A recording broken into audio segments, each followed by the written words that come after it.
I'm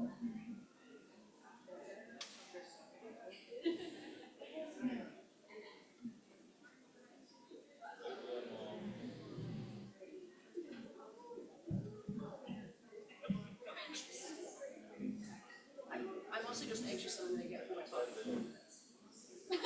That's really all I do here. The worst thing of it all. Hello, everybody. Welcome to our cozy room, intimate. That is a beautiful thing that you just said. Slides in a slide box. I just love that. Thank you, everybody, for coming to the second part of the morning. To begin, I would like to thank our Diamond sponsors and all the sponsors for the conference. Please go visit them at the sponsors section. You will find some amazing sponsors there. You will be able to have wonderful conversations with them, and they will be able to solve all of your problems.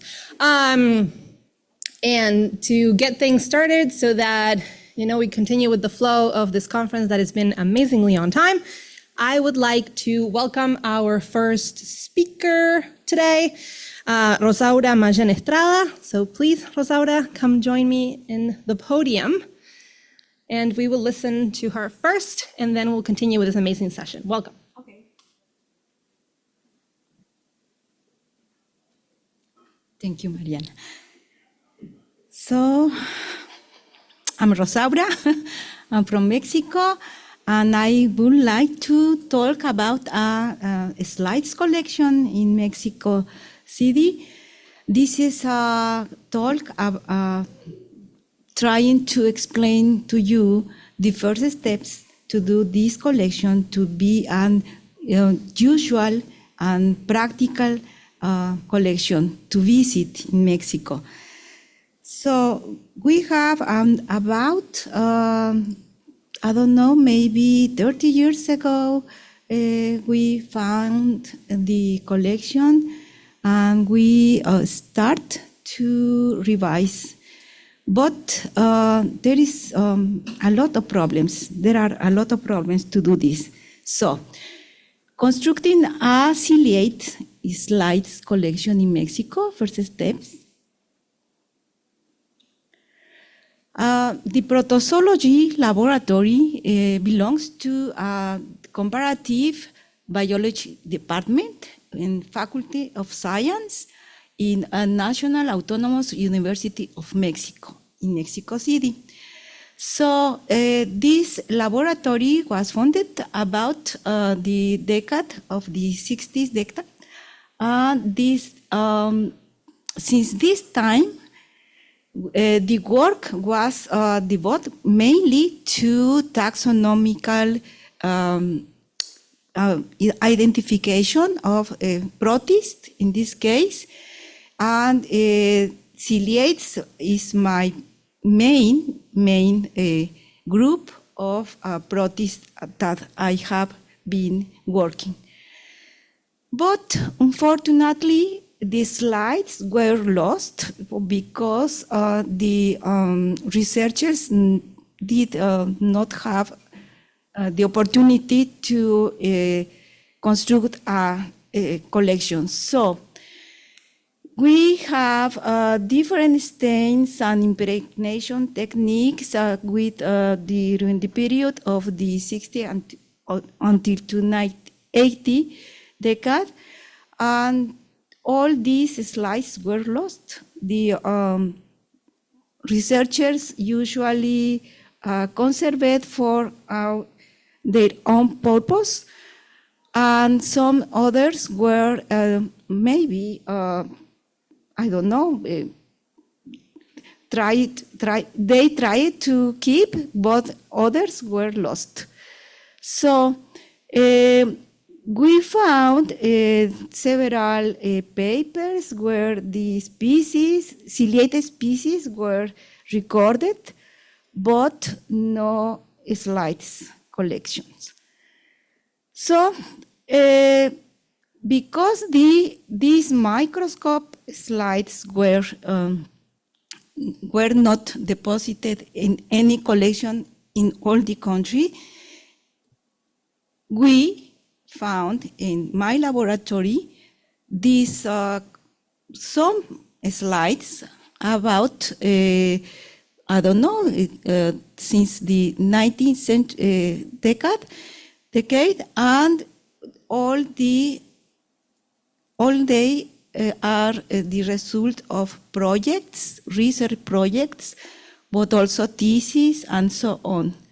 So we aim to check the condition and quality of these slides to formalize an institutional collection in the medium term. So you can see here some boxes with the slides inside, obviously. And these collections contains the data about 90 ciliate genera, including free-living species and symbionts. So this is a long list of genera of ciliates, and in here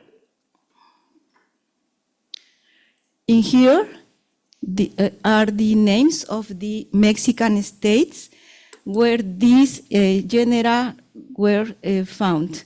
So the genera, of course, for example, Acineta, as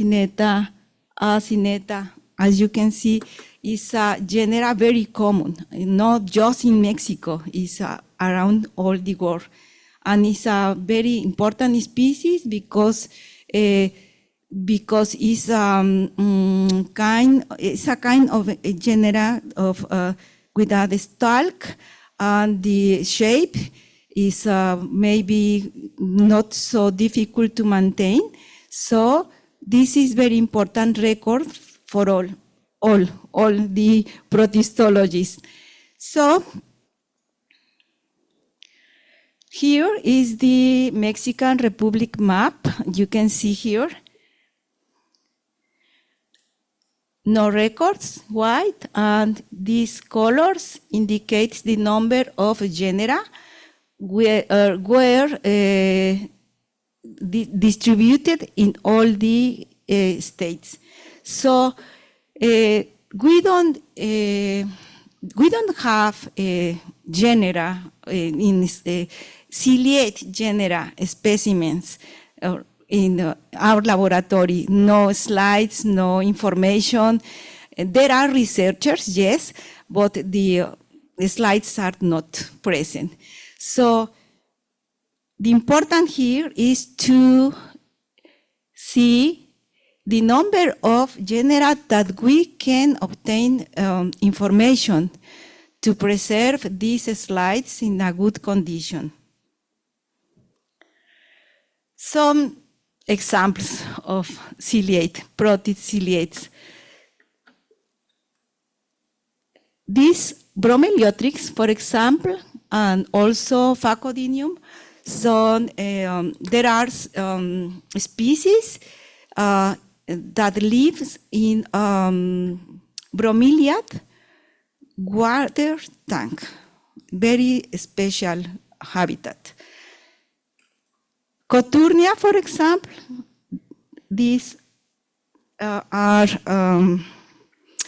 symbionts of the gills of several crustacean species. So each genera contains a species very important to not only to know the biodiversity of ciliates, but also the conditions of the habitat, tropical, forest, crustaceans, and so on.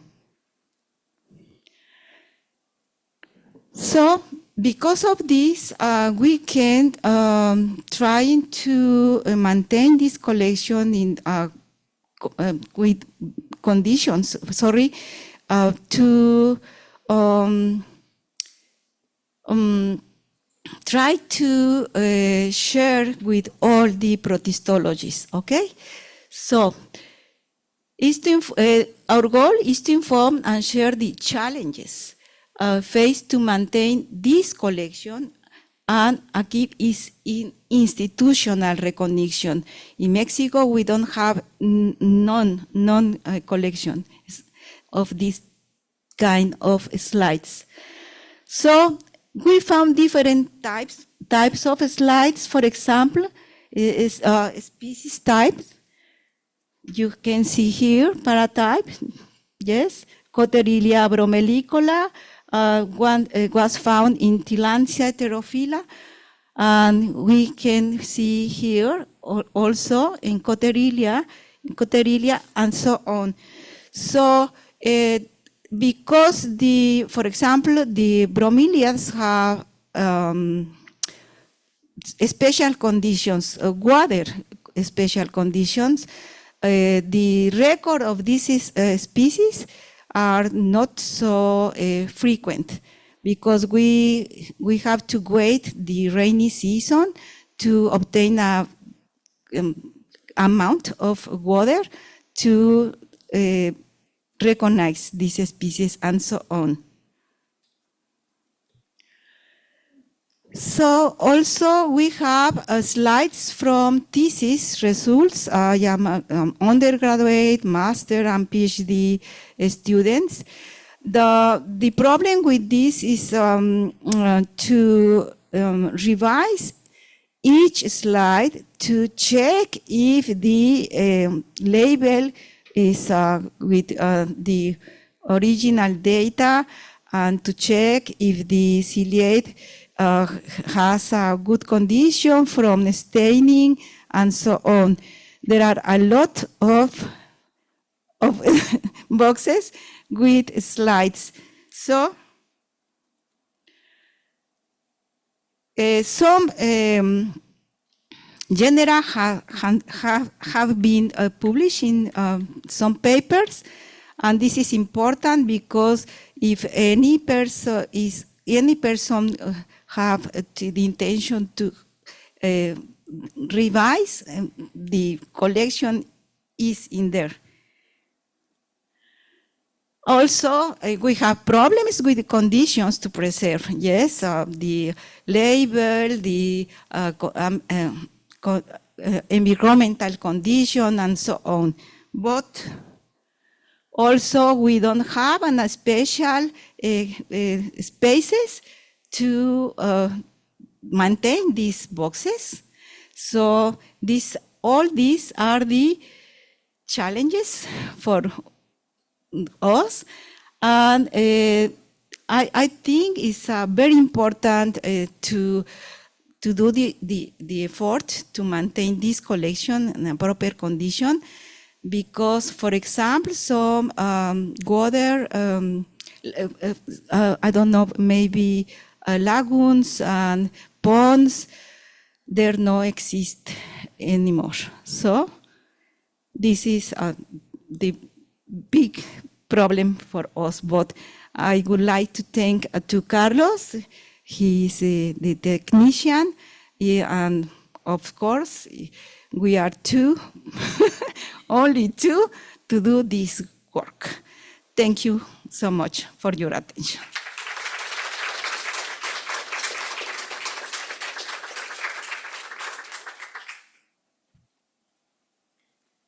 We have time for one question. All right. If you are still thinking about a question and you have not yet come up with a question, we will have time at the end of this session for discussion. So I encourage you to start thinking about those questions, and if we don't have time for them, come back at the end. We have 1 little minute for transition now. So in the meantime, while we do that transition, I will still like to call Stevie Kennedy Gold to the podium. Start getting ready, warm up those muscles. There we go. Let people come into the room. There we go. We are slides in a slide box. This is very cozy, very intimate. Well, not too many, because, but yes, we are very much on time and very happy. So All right. Yeah.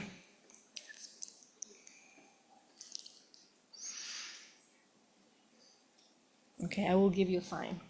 Okay. Sounds good.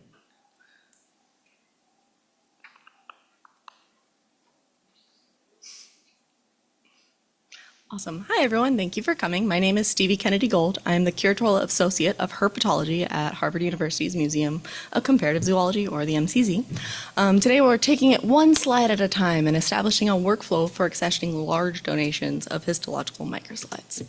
Brief outline, basically the bread and butter is we broke this process up into the physical side and the digital side. And because we're on a tight schedule, let's just jump right into it. We're all here. We probably know what histology is, but just in case, and so we all have the same background.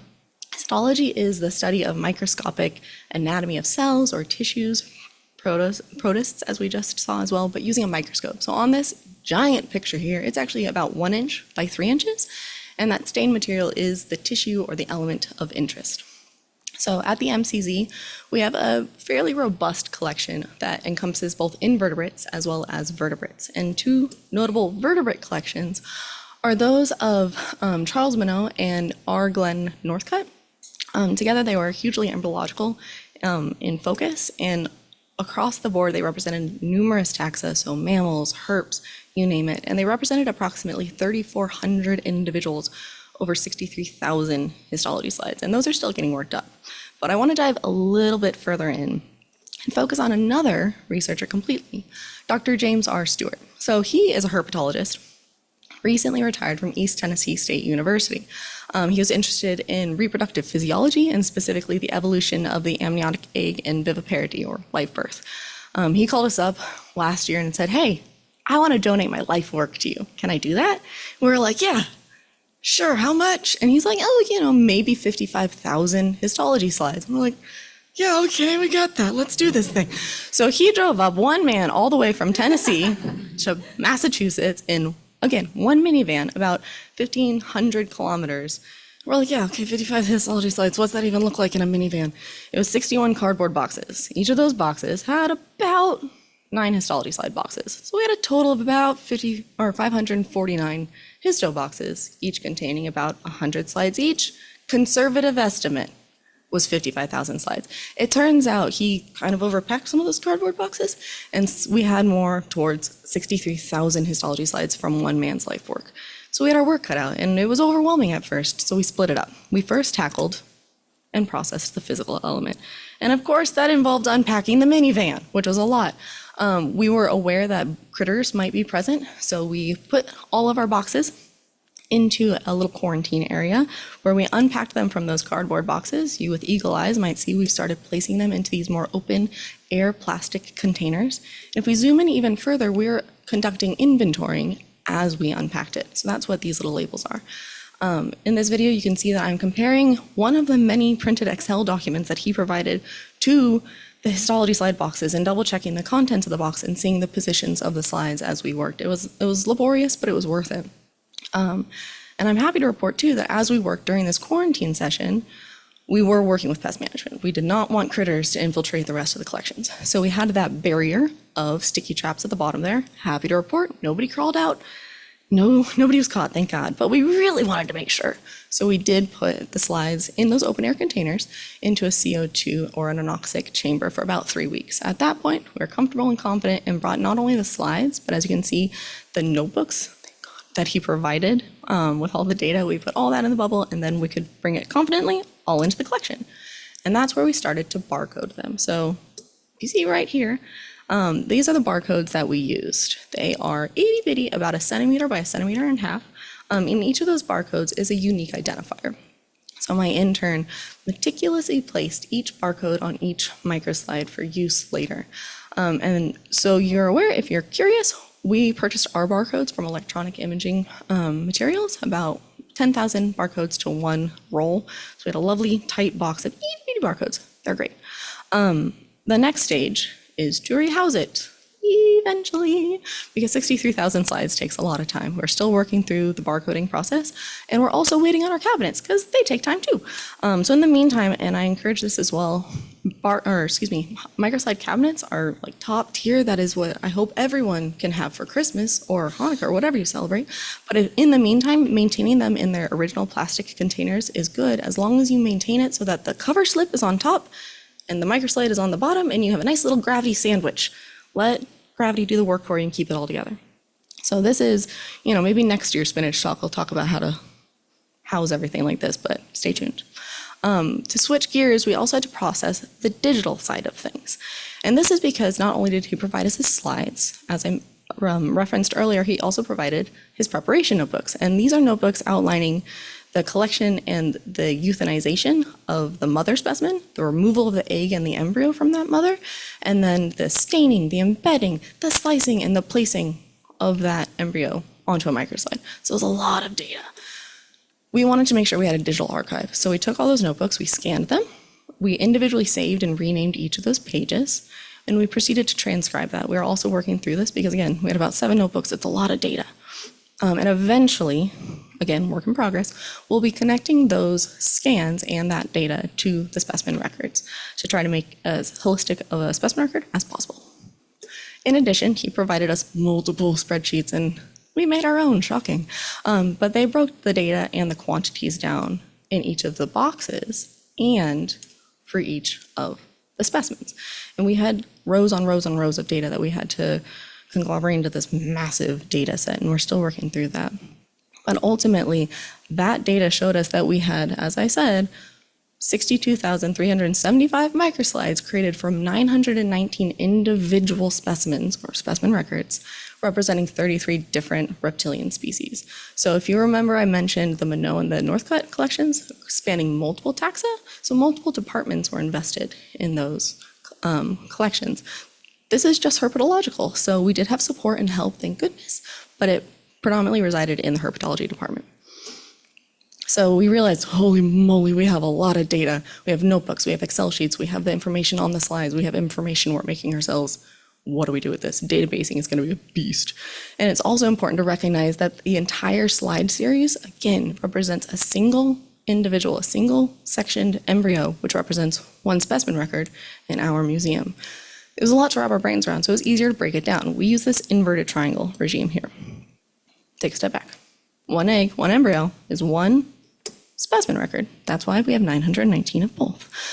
This is a representative of our database system, MCZ base. It's applicable everywhere else. It could be a line in an Excel spreadsheet. That's totally fine too. If we dive further into this database, you'll notice that we have this section called parts, and those are the specimen parts, and that is the microslide series. That's important to note because in our database system, we can break down our parts into individual parts, which are those individual microslides. The series for Dr. Stewart's collection ranged anywhere from 21 to 164 slides per series, so there's a lot of variability. In this image here, there's actually only 8 slides represented. Imagine, 164 of them. It's going to be a very robust specimen record.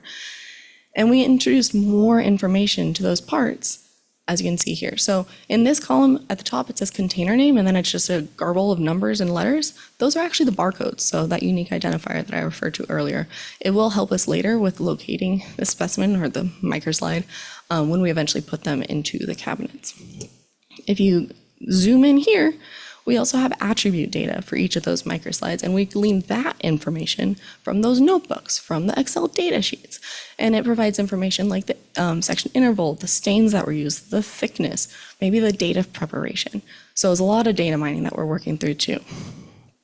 So to summarize this crazy complex process, again, we broke it down, the physical side and the digital side. We had to unpack, inventory, manage for pests, none present, barcode, and eventually rehouse.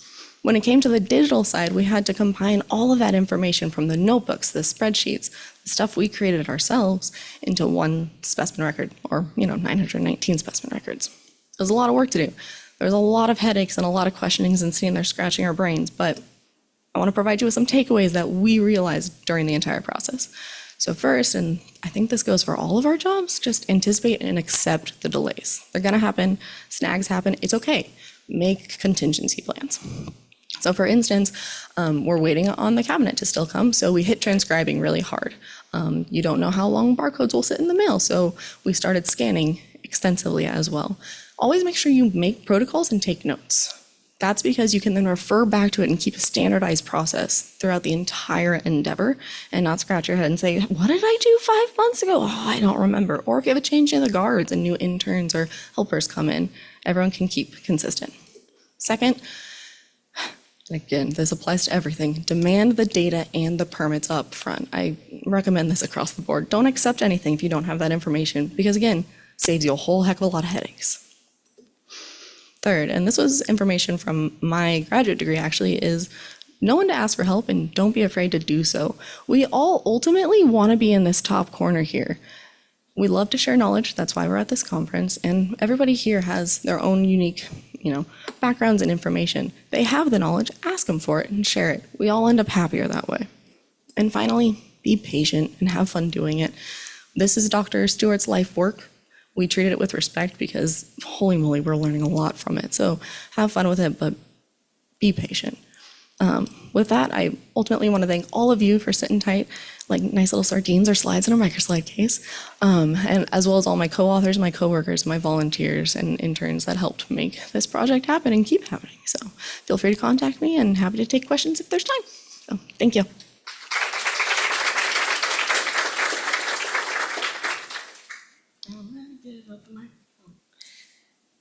Don't escape, we do have time for questions. So any questions, please go to the microphone. Do you have any online questions at the time? Not right now? There's none. Okay, thank you. Thank you. I wonder what these roles of pre-prepare barcodes. I suppose you buy the barcodes which are LSIDs or unique or something like that. Do they have any advantage about printing your own series of barcodes? I'm sure you could do either. So across the MCZ, our museum, the barcode numbers are actually used across multiple departments and across multiple preparation types as well. So I know they're used for microslides tissues, or tissues as well. Thanks, Cynthia. But you can print your own if necessary as well. So that, I've seen that done absolutely. I know there are really intense systems to do that. However, you can, I think using your own printer, I've seen people just do like what are they called, zebra barcodes? Yes, that's the usual practice. But I wonder, these barcodes that you buy, they are guaranteed to be absolutely unique. I mean, they are kind of long QII. Yeah, so on that image, I apologize for that too. Thank you for clarifying that. There's only about 4 digits on that specific barcode, but it's a whole slew of numbers that we don't see because they're so small. But they are unique, yes. Can you find these really advantages about having your own? Yes. Because I suppose it's machine readable rather than human readable. Yeah, there is that element, yeah. So there is the aspect too that you need a barcode scanner enabled to read them. But it does prevent any, typos and confusions in that element. Exactly. And you can barcode scan when you place on the slide, when you move the slide into a cabinet. So many paleontological, for example, I saw a talk earlier today, their entire storage space has a barcode that they scan and then the slide or the element. Okay, so thank you. It helps. Yeah. Thank you. Just to tack onto that, the pre-printed barcode. Microphone. It's online, they can't hear you. Just to tack on, I'm co-author on the talk. So the pre-printed barcodes are, they have the adhesive on the back of the barcode is meant to be resistant to a variety of solvents. So for cleaning the slides, if we're cleaning with distilled water or whatever, they're not going to get wet like they might if you just printed your own. Yes, but there Makes sense. printers that can use vinyl times. Basically, it's more typically for anyway. Get your point. Thank you. We have a question online? Can you read it? How do you deal with parts of Dr. Stewart's notes that are in bad handwriting? How do you deal with parts of Dr. Stewart's notes that are in bad handwriting? Yeah. Isn't that the case that we all have with everything, right? There are elements that he actually was very meticulous in every capacity. I'm very grateful for that. There was a lot of cross-referencing. So as we went through, we're like, does that say benzene? Oh, and we kind of did a lot of matching up together. There was a lot of that element too. So it is contextual in many capacities. There's also a lot of Googling because I don't do histology. My intern didn't do histology. And we're like, is this a chemical used in this? Oh, it is. Okay, great, cool. So there is that aspect. I would also recommend just reaching out to other people too, if you're not sure, because a lot of times these researchers donate to other museums as well. So I know the mother specimen was at other places. So maybe the data was there as well. So definitely reach out, ask questions if you have them. So, thank you. Okay, thank you very much. I do have a question, but I will save it for the end. I would like to invite now the Yale portion of this event. So I would like to invite Gregory Watkins-Colwell, my co-author. Hi, I don't know you. President-elect of Spinach also. Anyway, thank you, Greg. All right, so I'm the first of 3 talks about the same collection of slides. I'm sort of the part of the trilogy with the history and the origin story. So I'm like the Fellowship of the Ring, and then we have the 2 Towers and the Return of the King later. Ice fish and coverslips. So my job is to tell you what's an ice fish. Antarctica is a continent. Antarctica is cold and it is hard to get to. It is surrounded by what I learned were, those oceans, all right? But now there's this Southern Ocean that they refer to around Antarctica with some really cool seas and ice shelves and things. It has always been hard to get to. In 1916, Shackleton put this really cool ad in the paper for helpers. Men wanted for hazardous journeys, small wages, bitter cold, long months of complete darkness, constant danger, safe return doubtful, honor and recognition in case of success. In case. And yikes, all right, that boat's not doing well. All right, so it's always been hard to get there. But when you do, there are fish that are only there. All right, I don't know that Shackleton saw them, but maybe. These fish that occur in the Southern Ocean, the first shows you that the notothenioid fish, which I'll talk about in a bit, are the majority of the diversity of fishes in the Southern Ocean. So it's like a handful of families that represent most fish that are there. The abundance, they are the most fish that are there. They eat krill, which is a lot of krill. Okay, that works. In terms of biomass, they are the majority, the biomass of fishes that are there. So why not study things that are that popular? All right, so the notothenioids, there are about 100 species of notothenioids in the Southern Ocean and some of the very southern temperate oceans. You can find them in parts of New Zealand and such, but then further south. They're related to perches, darters, and sea basses, that is, they're percomorphs. Okay, the Chilean sea bass is one of these. It is not a sea bass. Okay, it's a notothenioid. They are very adapted to cold water. They have a lot of adaptations for this. For example, they don't freeze. That seems good. All right, bluegill do. All right, but there's a little notothenioid hanging out in an ice sheet that if you touched it, it would freeze your finger. All right, the water is below the freezing point, salt water, and it's very cold. But they do that by having a lot of antifreeze glycoproteins that help. They basically can move water from inside their cell into the interstitial spaces and thus not freeze. Other cool things, there's one lineage that has lost the ability to carry iron on its hemoglobin, and it seems to have lost that before going into the Southern Ocean, so it's a pre-adaptation to cold water. They store oxygen in the plasma, not on the hemoglobin molecule so much, and their blood is white. That's the color of the gill. All right, whole lot of research being done on how that happened and how few mutations you needed to do that. All right, other fun things. Fish have swim bladders. If you caught a bluegill, there's a little gas bubble inside it to help keep it buoyant so the bass doesn't sink, or the bluegill doesn't sink when the bass eats it. So that doesn't work in really, really cold water because you take a balloon outside and it shrivels up, right, in the cold winter. So you can't have a bag of air inside your body in sub-freezing temperatures. So they have adapted a few things like reduced skulls. Their bones are very, very thin, which makes them a little bit lighter, and a lot of fat in their muscle cells or between the muscles. And if you notice, these are histology slides. all right? And you may have seen that name, Eastman, show up a few times so far. Joe Eastman. He has had a career of over 53 years. He's still doing it. He has over 132 publications. He retired, I don't know, maybe 10 years ago, and since then multiple publications because, you know, he has time now. He literally wrote the book on Antarctic fishes. The QR code will take you to a lecture on Antarctic fishes that Joe's giving. All right, so that's kind of cool if you want to see Joe. And he was on my graduate committee. All right. These are the sites Joe collected over his career. Or people sent him things from there. I don't know that he went to every single one of them. And it pretty much, I tried to do a GBIF output to overlay everyone else's collections, and it didn't work. But if you looked at it, you could see that they're more or less in the same places. So he basically has a collection that represents the diversity of places that people have collected fish from Antarctica. And I think this one is not on land. I think it's an inlet. Okay, unless he got it from a penguin or something. All right. In 2014, Joe donated his life's work. It's kind of like what happened. There are patterns, which is why we do these things. All right.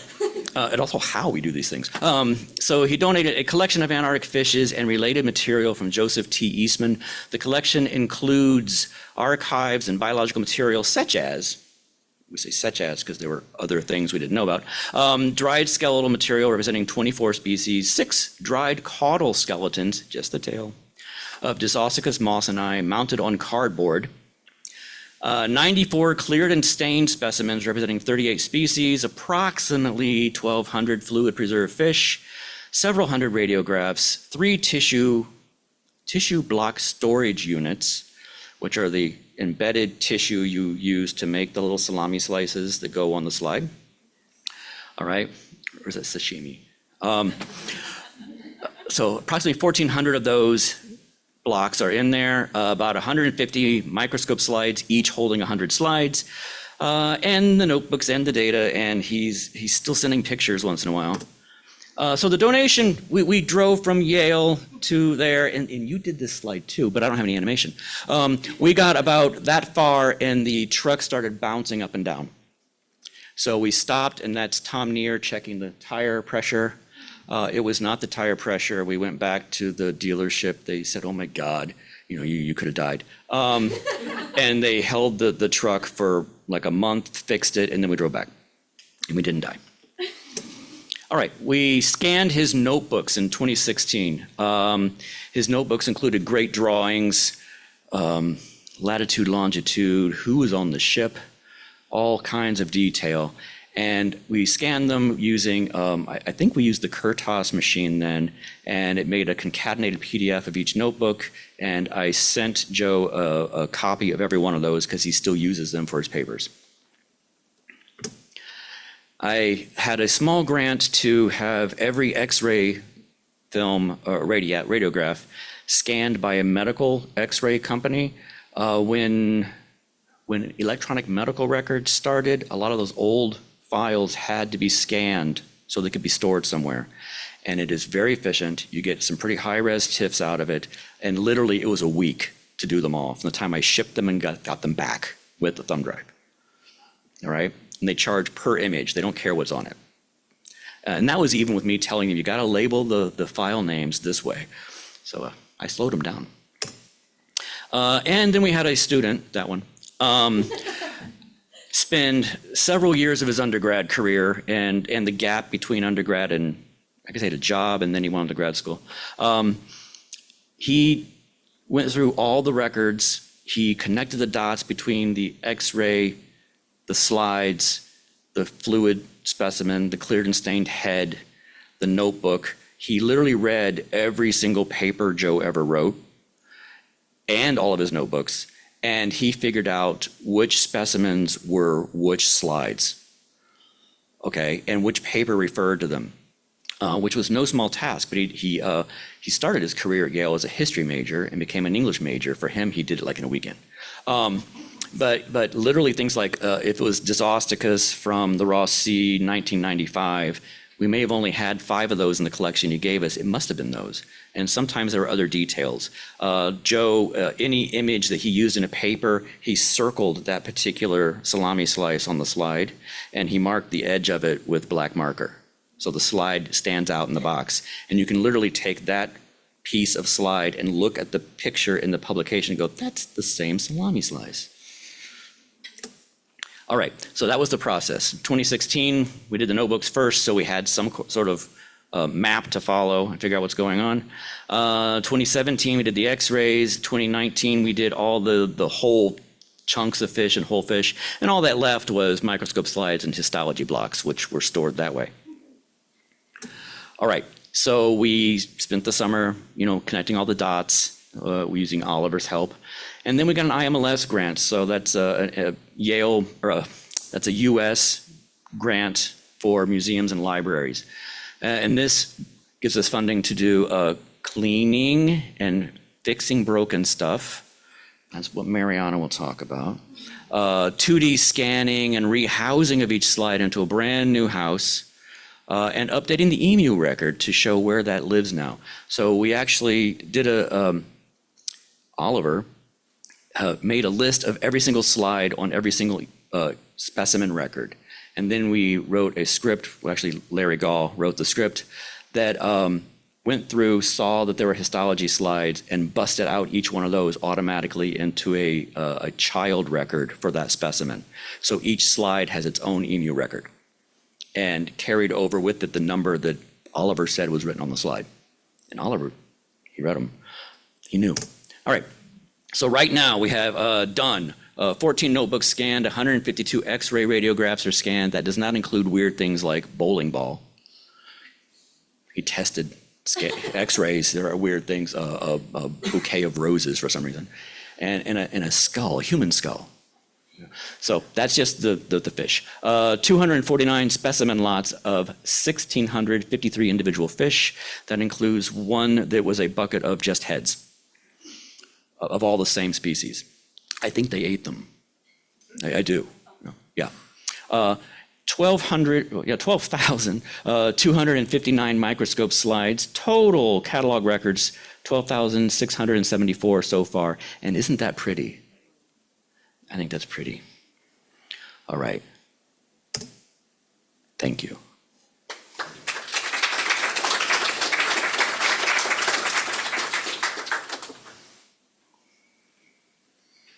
Okay, we have time for questions. Any questions about the Fellowship of the Ring part of the program?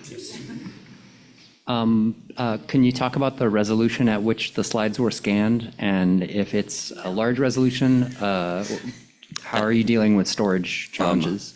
We don't worry about storage. Piper might talk about resolution and how big the files are, especially Z-stacked images that go to the virtual microscopy site, that sort of thing. Okay, but yeah, she'll stay tuned.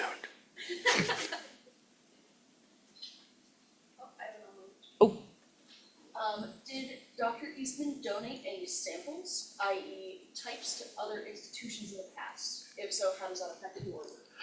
Did Eastman donate anything to other places other than just us? I don't think so. I think things from the cruises went multiple places. And it might be some of the histology slides I think we don't have a voucher, but that might be because he sliced up the entire fish. All right, so maybe. But once we get it all in the database, then we'll know, and maybe the other collection we can actually match and figure it out. But I don't think he did. He's been sending us stuff for years, and then all at once. No more?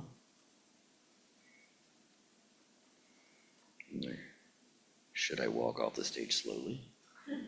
Okay. Oh. Wait, no, we still have. Okay, don't do it yet. I won't do anything. Don't make her introduce herself. We have 2 minutes, stretch, Have I told you about our diamond sponsors? We must thank them. But please don't forget to visit the sponsor area and ask them all of your questions and Get stickers. yeah, all of the fun stuff. So yeah, we have 1 minute and one awkward minute of me standing here, smiling. No.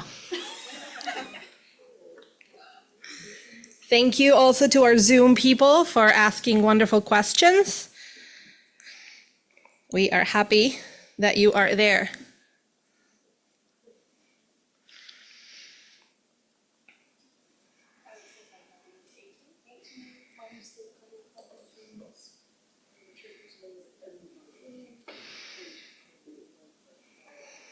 Okay, it is time for me to introduce myself. My name is Mariana Di Giacomo. I am the conservator at the Yale Peabody Museum.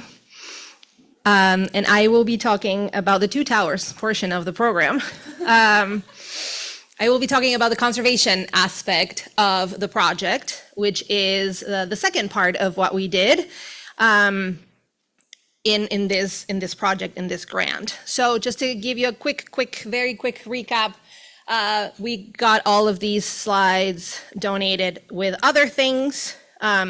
There's a lot of data that happened, as Greg mentioned, and the problem were the slides. So before we got the grant, we were like, this is bad. We have poor housing. There's a bunch of boxes on top of cabinets. That is not good. We don't know exactly how many slides we have. Yes, Oliver did a lot of work, but it's one person doing a lot of work, and a lot of the times we all know how that goes. One person can make mistakes, and that is just normal, what happens. And so we had a very good number, but we had to go over that number. We had no clue about the preservation issues because Oliver is not someone who was experienced in that aspect of things. And the curation was not 100% proper because, again, boxes on top of cabinets, that's not good. And the boxes inside the boxes were like some horizontal, some vertical, scrambled. So we decided that we needed a grant. And for us to do that, we decided to do a condition report to justify this grant, to say, hey, we need money. Why do you need money? Bad. So we grabbed some random boxes from on top of the cabinets and opened a bunch of slide boxes and realized that, yes, poor housing and unknown preservation issues. I have had the opportunity to look at a lot of slides in my life, and I see Paramount from miles away, and I hate Paramount. And I was not very happy when I saw that, and I said, Greg, grant. So that's when we decided to really write this grant and get ready to work. So our goals for this grant were to get cabinets, clean the slides and fix any problems that we could fix, enter all of this information properly into the database what we needed to fix, and digitize the slides. And I have put the clean the slides and fix any problems in yellow because that's the portion of the program that I will be speaking about. So the workflow, what did we do? We got the slide boxes inside the cardboard boxes and cleaned the slides in order as we received them. We put the clean slides in trays and rehoused them in cubes. I will show you all of that later. We enter the information in an Excel spreadsheet for Greg and Piper, who will be talking about this later. We identified problems and fixed whatever we could, and we got more boxes and more cubes, and we kept the workflow going. And I say we, because we were extremely fortunate that in this grant, we were able to include money for students. And so all this work was done by students that were getting paid. We like to pay people. So that is the workflow. We received the boxes from Piper. Piper was here, boxes. And so this is a box that we have been already cleaning, But in the box, if the box was completely full, we just received the box. If the box was not full, sometimes inside the box, we got a little gift. If not, the gift was outside the box, which was that teeny tiny little bag that had a gazillion little labels. Those labels were supposed to go in our trays, and I will show you that in a second. So what we did was we grabbed our beautiful Kim wipes, we put on our gloves, especially because EHS was very adamant, environmental health and safety, that we needed to wear gloves to use our one-to-one solution of deionized water and ethanol, which means it's like 50%, which is less than hand sanitizer, which we were putting on our hands all the time during COVID, but it's fine. The amount of ethanol that we were using was more than hand sanitizer on a regular day, so safety first, people. And also, we did not want to leave fingerprints after we cleaned these slides, so gloves. So we're putting on gloves. We were using one Kim wipe that we were making wet. We were cleaning the slide very well, and then we grabbed a dry Kim wipe to dry the slide, and then you would use the light in the room to remove all the smudges and leave it absolutely perfect. And don't put your thumb in the pencil, because bad. You will erase all of that very important writing. Then we would grab Piper's little labels. She would print all these beautiful labels for us, and then we would put them on the trays. And then when we did that, we would put the slide, the very, very clean slide, on the tray. Look how pretty all of that looks. We would also label each tray. We printed a gazillion little labels, and we labeled each one of these trays, and then we put the trays in the cubes. And then these cubes, we would fill the cubes, and then we would give the cubes to Piper. And also, we had a couple casualties. Actually, couple, because only two. Yes. I show you one of them. It fell, it broke. So that is one of them that we kept, because we will see if there's anything we can do about it. I doubt it, because it's pretty bad. But you never know. And we also kept the bags. Every teeny tiny little baggie that Piper gave us, it's in that bag of baggies. Why did we do that? Because I'm not throwing anything out until we're 100% done with this. Why? Because we have had to go back to the baggies, because sometimes there were some labels left, and so there were some issues with some of the data and stuff like that, and we have had to go back to the little baggies. And so we have not thrown anything out. Sometimes being a hoarder is a good thing. We also left a lot of messages for Piper in my whiteboard in the lab. Sometimes we didn't have labels because, again, the data wasn't perfect. And so the labels were printed, the little paper labels were printed, and we actually had more slides than labels, or we had more labels than slides. And we had the broken one, and we had some, sad faces. The students would love to do the sad faces when there were no labels. And we had the Odo, that is Oliver D. Orr. He labeled each box Odo 1, Odo 2, Odo 3. So the boxes are the Odos. And so we were able to talk about the trays and correlate them to the Odos and all of that. And we have a spreadsheet that correlates the specimen to a lot of information. We're able to also say if there's a chip on the slide already, if we have any issues with the slide itself. So we have this little spreadsheet. Then when we're done, we're going to tie it to the EMU record as well, the database record. And we did find some problems, because we knew that we were going to find these things, because when we did the initial condition report, we found this stuff. The problems were essentially two. Yes, we found some chips. Glass breaks. That's what glass does. It's very delicate. It does that. The problem is not necessarily that, because a lot of the chips happen on the edges of the slides, and they're on the data side, and it's usually very small chip. And so it doesn't remove the data. It doesn't create usually dissociation or any problems like that.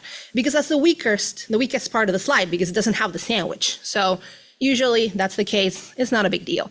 However, we had some issues with the mounting media. These are the two problematic ones that we found. So I'm gonna start with my nemesis, the yellow one. When I identified it at the beginning, I looked at it and I'm like, that's per mount. That's per mount. And again, once you've seen this, you can identify per mount. Anybody who's been working on slides for a while, you see this milky white closing in on your slides and just erasing all of the data, and you see per mount. So I took a sample from, I'm gonna go back for a second, from the outside of the slide. I know I have a thing, I'm sorry.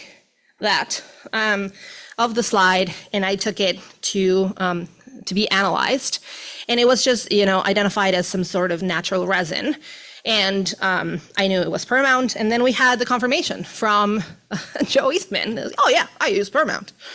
And then we had, I'm gonna go back again, this one, which to me is 10 times worse, because the cover slip, the histological cuts, and the mounting medium are detaching from the slide with the data.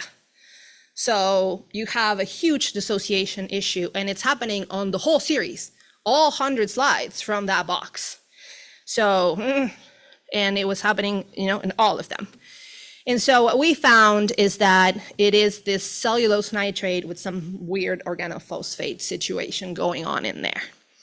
So what are we doing about that? For per mount, there's nothing else but scanning, because that beautiful mounting medium is only soluble in toluene, which is terrible. And it is extremely hard to unmount a histologic slide. If it was a full specimen, something like that is a little easier. But histological cuts, it's very, very hard. But for the cellulose nitrate, I'm testing some chambers, some ethanol chambers and stuff, and I'm able to just glue it back on. But yes, I'm still doing some of the tests to see if we can actually bring those things back on and not have to worry about the levels of dissociation that we're dealing with. And as I told you, I give the cues to Piper, and after any questions that we may have in the minute that we have for questions, I will give Piper the Return of the King part of the program. Thank you very much to the conference organizers, my colleagues of Yale IPCH for the analyses, my colleagues, of course, at Yale, and all of you for listening.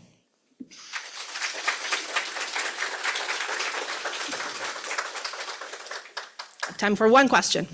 There's one online? Yes. How many different mounting mediums were used in preparing the slides, and does that affect future curation? How many mounting media were used in the preparation of the slides? The problematic ones, so far we saw 2. I don't know if there's more than 2. There are a lot of slides that don't have problems. That doesn't mean that they are either of these 2 or a third one or a fourth or a fifth that don't have problems. I don't know. We still have to test. I started testing the problematic ones. I would like to test the non-problematic ones after. So. All right, we have 2 more minutes. Any other questions? Okay.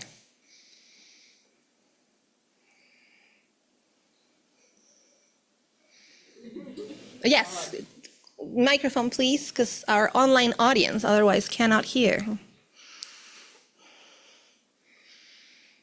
Hi, wonderful talk. Just a very brief question about if you did have to dismount and disassociate those, what is the approximate time it would take for the perform slides to have to be disassociated and rebuilt again? So the ones that are already dissociated, I don't have to do that. It's already done for me. But the chamber, I put the slide in that chamber for a week and a half, and it's still not tacky enough for me to be able to put it back. So I'm gonna be doing a lot of testing so I can develop a technique that allows me for this to happen faster. I didn't want to put anything directly on the mounting medium. I wanted it to be an environmental thing because I don't want to do anything to the stain. I don't want to do anything funky to the cut. And so I just wanted it to be in the environment. I'm going to be doing a few more tests, but yeah, it was there for a week and a half, and it gave me a little bit of tack. So that's going to be a fun next step. All right, we don't have any more time. Thank you so much, Gary, for the question. Now I'm going to be inviting Piper Stepule to the podium. Hi, this is the third presentation on this grant. I did the digitizing part of this project, so I have, at this point, scanned digitally about a third of the 12,000 slides, and it's been a year. And we have a ways to go. So topics for this, so we're gonna talk about why we digitize, as if you don't already know. The machine itself, the slides themselves, and the problems that I've run into and their solutions. First of all, I'm Piper. I work at the Yale Peabody Museum. I'm the museum assistant for the vertebrate zoology collection. I've worked in this collection for about 4 years now, and like I said, I've been working on this project for about a year. So first, we're going to talk about why we take the time to digitize these slides, starting with it makes it internationally available data for everybody without risking damaging the slides by sending them across the world. It optimizes specimen loans by maybe even making them obsolete. They may not be needed at all if we have a proper scan of the slide and if that's good enough for research. And it's a way to permanently preserve the data in case of preservation failure. So the machine and the slides themselves. So this information was courtesy of Eric Lazawazam of the Invertebrate Zoology Department. He is the one who takes care of the machine. It is a very fickle machine. It breaks very often. We don't really understand why. But it is, so the microscope itself is an Olympus BH51 compound microscope featuring lenses that allow both transmitted and reflected light. It has a Infinity 3 digital camera with positioning of the slides that focus on the image acquisition were controlled by Objective Imaging Surveyor, the software, along X, Y, and Z axes. And the individual position images were stitched together on a single plane if they were using a Z stack, so taking a scan at several different Z layers. And they are squashed together using a software called Helicon Focus Pro. And then the final images were processed in Photoshop. So we're going to talk about the difference between a quick scan and a Z-stack scan. So one that's just you pick one Z level and you scan it that way, or you pick several Z levels and scan several layers and squash them together. So on a very quick look, it doesn't look like much of a difference. So this slide, for example, the specimen part is about maybe 2 inches by 1 inch. So it's a very big slice. But the problem I was running into was that they weren't mounted flat. So they are very flat slides. So if they are mounted flat, I don't need to do a Z-stack, but some of them are just a little tilted. So if this is good enough and you just want to see what the slide has to offer, this will be great if for a quick scan. However, when you get closer, you can see that this side is very blurry with the quick scan and that side is very clear. But in other parts of the slide, they will look about the same. So quick scans are great if it's a very flat surface. Otherwise, a Z-stack is pretty important. But even so, like you can still see some distinct blurring on this first slide. So the slides themselves, as Greg was saying, there are over 12,000 slides. They are stained in various different ways and with various different preservation methods and states of preservation failure. So generally, like I said, generally the same thickness. They're very, very thin, but they don't sit flat, all of them. A lot of them do, thank goodness. But yeah, and then as you can see from this, there's indicators of specimens of importance. So let's talk about the bumps. So the problems I was having with, first of all, the machine itself, you do a lot of colorations, shading adjustments. So between every different color would have to take several minutes to adjust the coloration, adjust the shading. The size was also causing lots of issues. As you can see, there are, let's see how do you do this? So very, very, very tiny little dots on this side and all the way to like very big slides. So, oh, something I forgot to mention.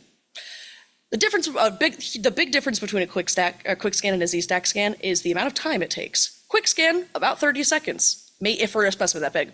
A Z-stack, probably about 20 minutes.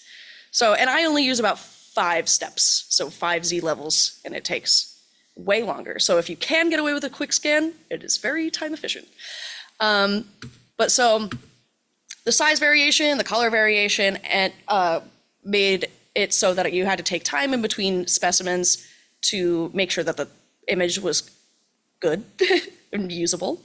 And then also, as Mariana was touching on, the levels of preservation failure, I had to get a little creative when it came to scanning. So this is the lifted slide covers. And the way I was doing this was double-sided tape.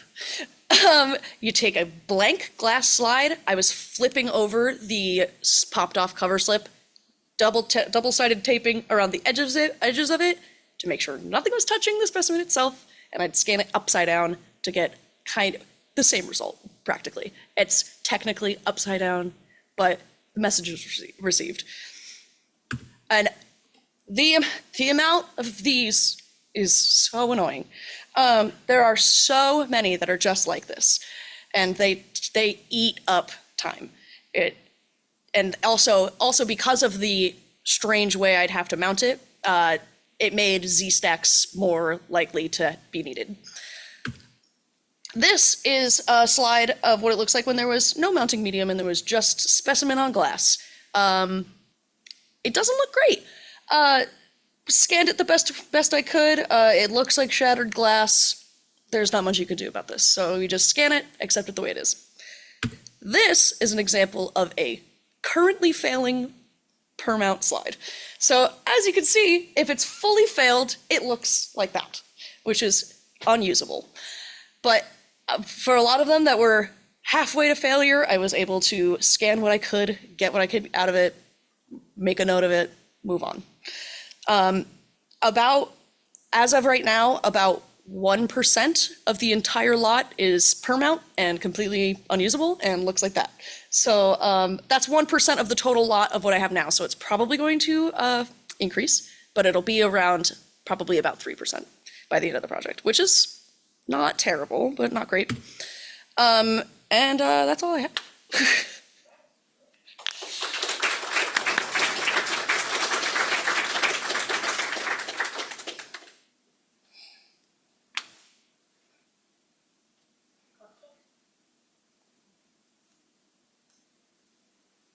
I went very fast.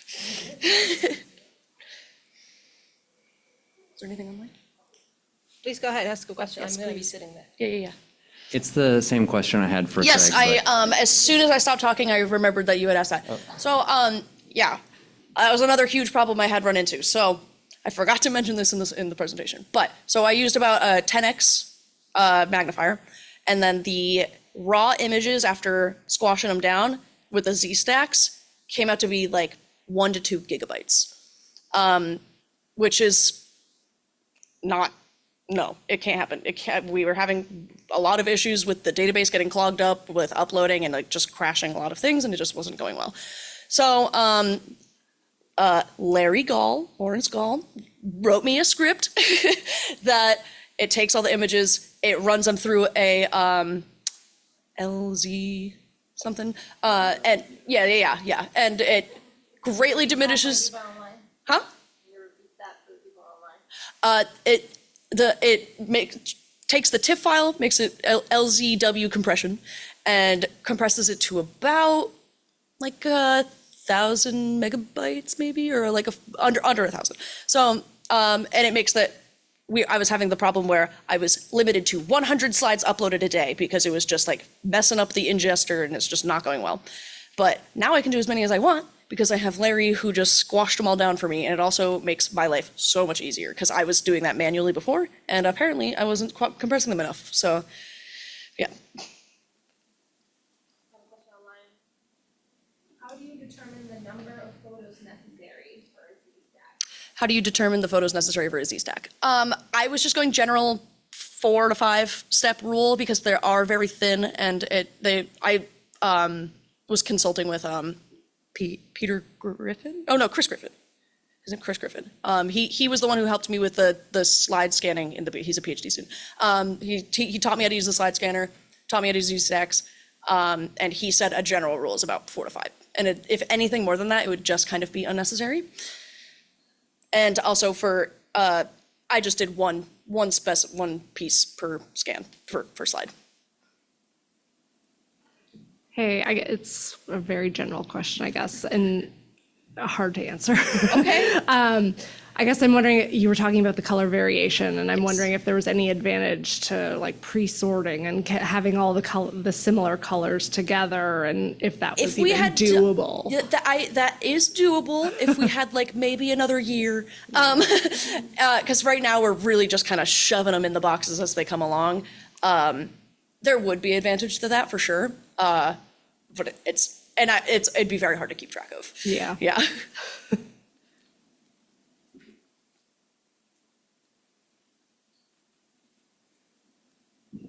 Can you talk a little bit more about like the database end of things? So you decided, if I'm correct, to do one slide per record in KEMU, or did you do multiple slides? It's just one. So each specimen has a parent record, and then there's however many slides. If there's like 100 slides for that specimen, they each get their own personal record. So each microscope slide has their own record of one chosen specimen of that slide. And then you can relate those together in the series. Yes, and they're all nested in together, so you can go through the whole fish. How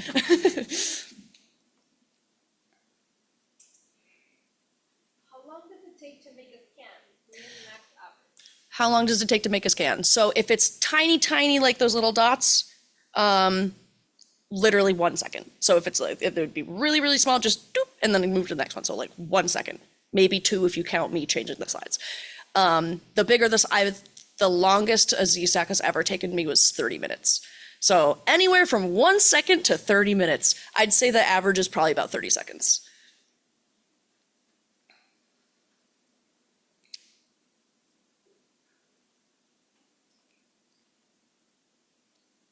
Apologies for a repeat question, but do you guys know who's using your images? And what for? Greg, do you have an answer for that? Microphone. So currently the images, I think the next day they appear on the webpage for the museum. So it's an overnight upload, and I know we can actually do some sort of Google Analytics and figure out who's doing what, or at least who's going there and where they're coming from, but they don't have to ask to download it. They don't have to ask to go to it. Right. So unlike, Universally available. yeah, so unlike like CD scans where you have to actually ask to download, these are free. So they're using them for everything. I don't know.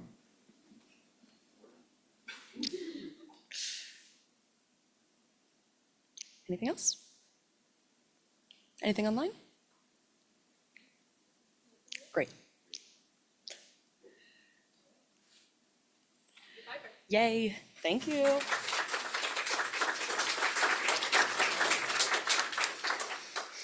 All right, now people can stretch again. Relax for the next 2 minutes. I'm not going to introduce you yet. Yes, stretch, dance.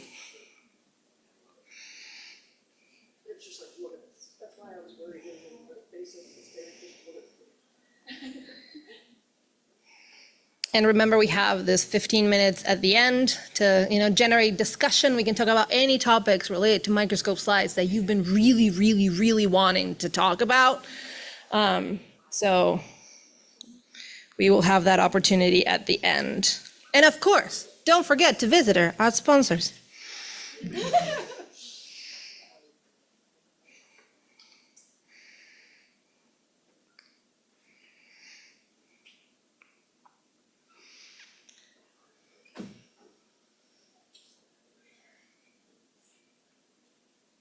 Oh, and I had a question online. I'll just answer it. I use FTIR, Fourier transform infrared spectroscopy for testing the mounting media on my slides.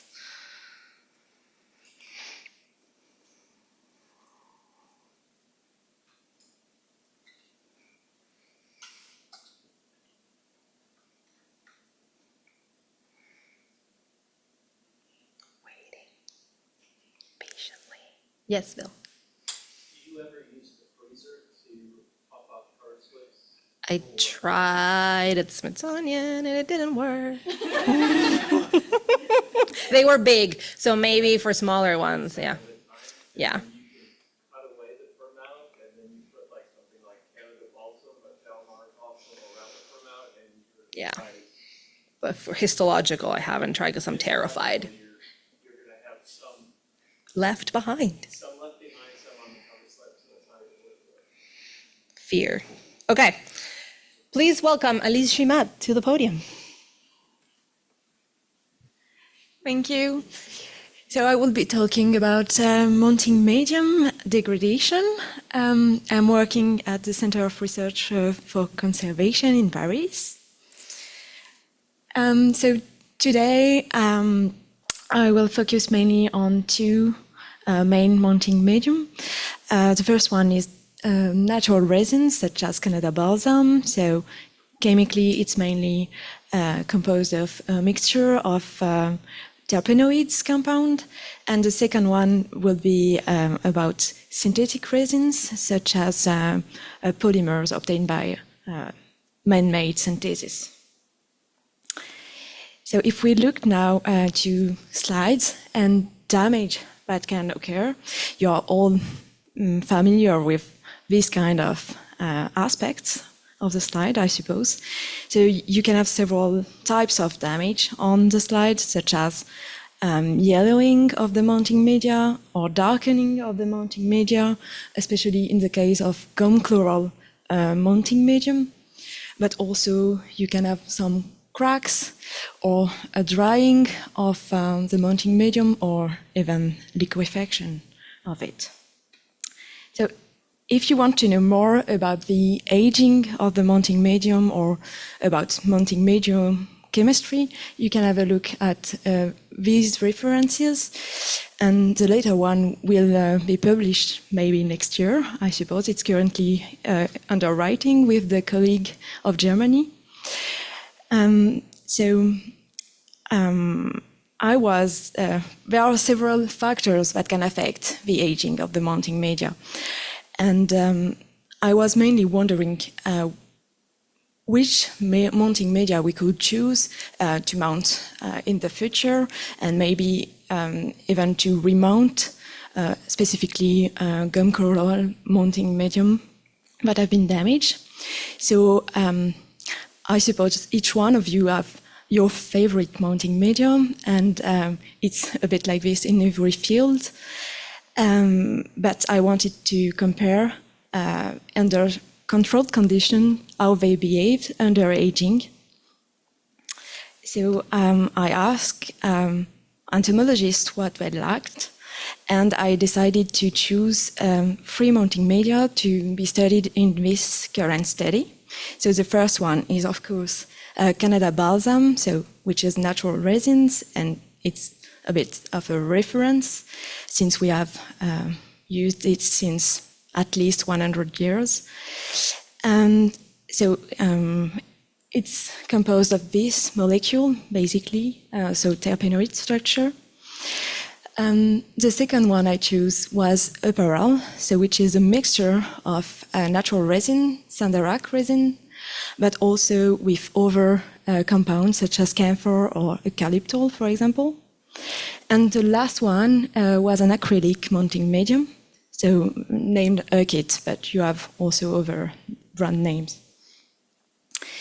So in order to compare those mounting medium, I had to prepare mock-ups samples, so without any specimen in it first. So I decided to use a coating applicator, and so in order to have most homogeneous sample I could get, and I let them dry on a hot plate before conducting my artificial aging. So now what about the artificial aging I chose? So first, I used the thermal aging at 70 degrees. And secondly, I used a light aging, so in order to see what were the parameters which could affect the damage of the slide. And to monitor the sample, so I did do some colorimetric measurements, but also carried out some chemical analysis. So for example, infrared spectroscopy, mainly to have major composition of the sample, but also some chromatographic analysis to have access to the molecular level of composition. So what are the results? So yes, I conducted the aging during almost 50 days, and it was kind of really accelerated aging. So you have in the middle the reference sample, so sample that have not been aged. And on the left-hand side, you have the thermal aging results.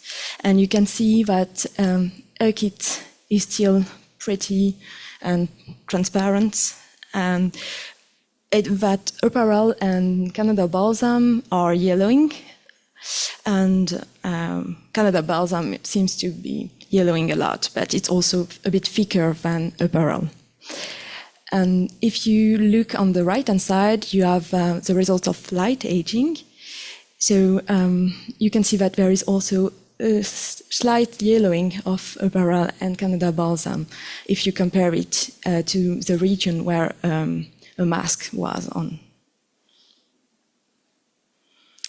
So now, what about the colorimetric measurements? So to have more quantitative data, you can see that clearly with the thermal aging in red, there is an increase in the yellowing of the sample, both for Canada Balsam and Apparel.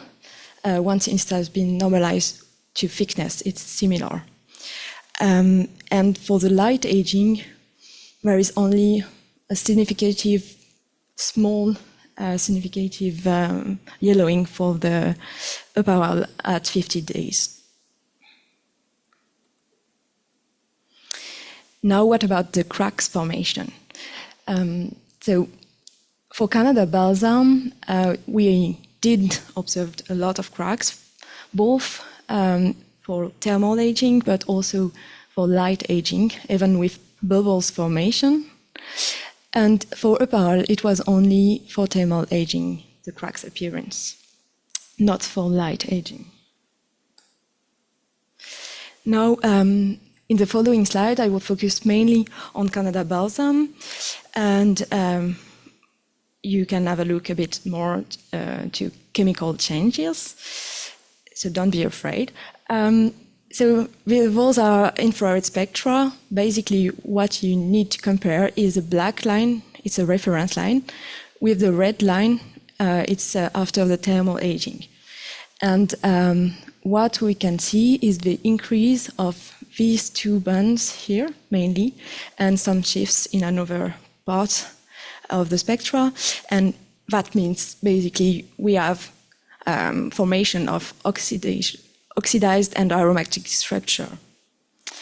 With light aging, mainly the same trend, but with much more change in the spectra. Now, if we look at the chromatographic analysis, so I told you on the first slide that we had this molecule, the abiotic acid, at the top of the slide, in the Canada Balsam melting medium. And when there is oxidation reaction, it will transform step by step until it gets at the bottom of the slide. And so the further we are, the higher the degree of oxidation we will get. So based on the result I had with the chromatographic analysis, I get the degree of oxidation level to have a quantitative number. And as for the colorimetric results, there is higher degree of oxidation for the thermal aging than for the light aging, which is almost similar as a reference. Now, this number, 0.3, what does it mean compared to real Canada balsam sample that have been naturally aged? So I did the look on 3 mounting medium I had naturally aged in several labs, but with unknown conditions. And so it's pretty similar value around 0.3, whatever the age, but we don't know in which condition they were kept. So it's still a study under progress, but what I can say so far is that for a kit, there is almost no change so far, and that, of course, for natural-based resins, there are much more changes, mainly due to temperature. So if we think of using both mounting media, we also need to think of what about their future solubility or maybe melting ability if we need to remount, for example, the slide. So regarding the melting temperature, it's quite high, so I'm not sure we could use heat to restore some slide because the specimen should be able to go at 60 degrees. And the solubility, it's something I have to test, but we can already think of the presence of some polymers in apparel and a kit that might prevent the medium from solubilization. And of course, you have to think also about the practical aspects you are looking for. The 2 first medium, Canada balsam and apparel, are slow drying. Canada balsam needs a lot of dehydration and cannot be used with cationic dyes. So yeah, and a kit, for example, it's fast drying, you can adjust viscosity, but there is xylan, which is toxic inside. So you need to balance between the durability and what is really needed. But so the take-home message I have is everything aged. It doesn't mean necessarily that the specimen will be in danger. So here I have some example of specimens found in the micropaleontological collection that are still pretty good and well preserved. And yeah, please think about the mounting media and its permanency before starting mounting the slide and try to document everything. Thank you for your attention.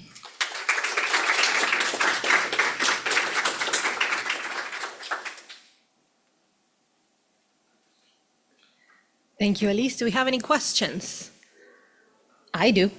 I have so many questions, but we'll talk later. But we're going to nerd out together later. But I have one question that I find very interesting. So have you thought about, because what you were seeing about the cracking, that is something that we see, you know, when people squish the mounting media and they leave all the extra mounting media outside the cover slip, we see the cracking.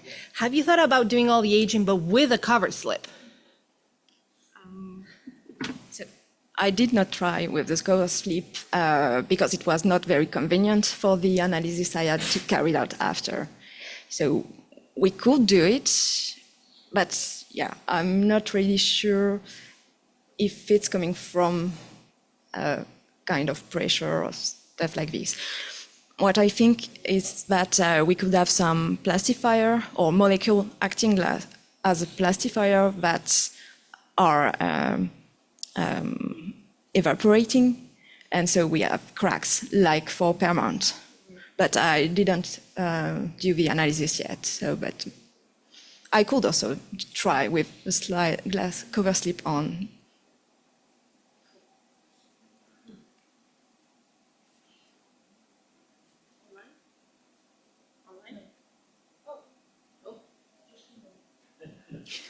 What influence might fluctuating humidity have?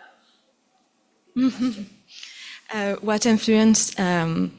might humidity have, something like that.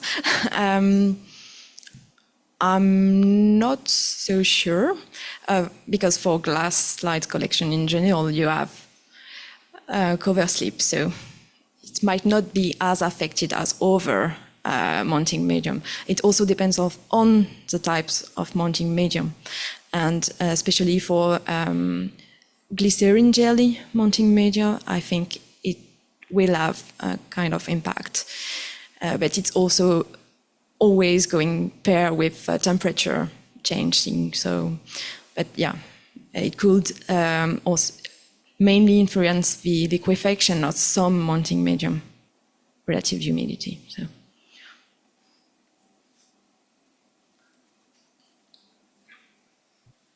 All right, thank you, Elise.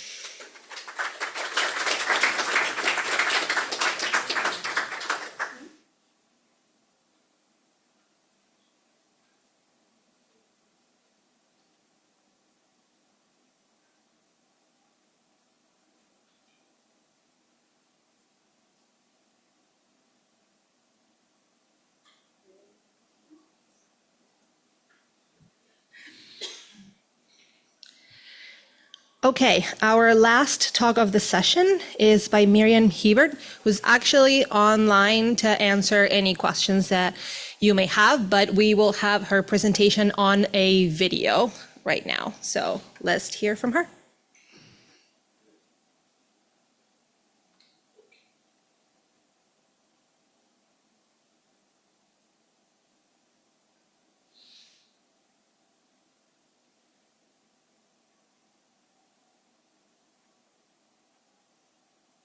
Miriam Hiebert, and I am a contract researcher at the Smithsonian Institution. I'm sorry that I was not able to be there with you in person this year, but I'm grateful to have the opportunity to talk to you about the work that my colleagues and I at the Smithsonian have been working on over the last several years. For those of you who may not know, the Smithsonian Institution is the world's largest museum, education, and research complex.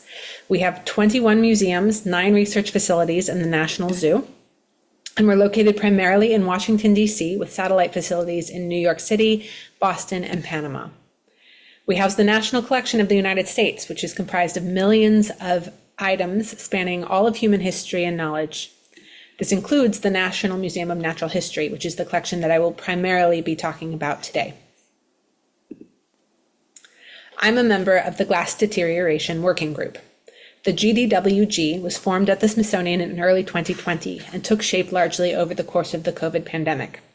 It's a large-scale, pan-institutional, collections-focused statistical survey of the current condition of glass collection items across the Smithsonian.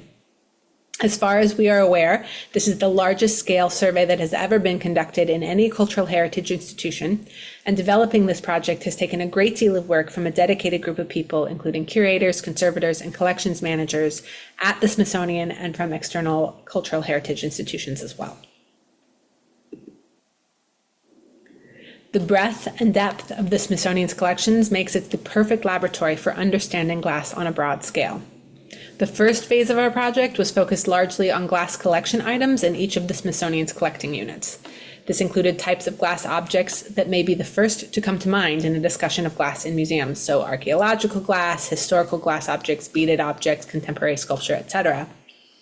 However, as you are all very aware, glass is not only found in museums as part of collection objects, but also plays an integral role in the storage and preservation of museum collections, particularly in natural history collections.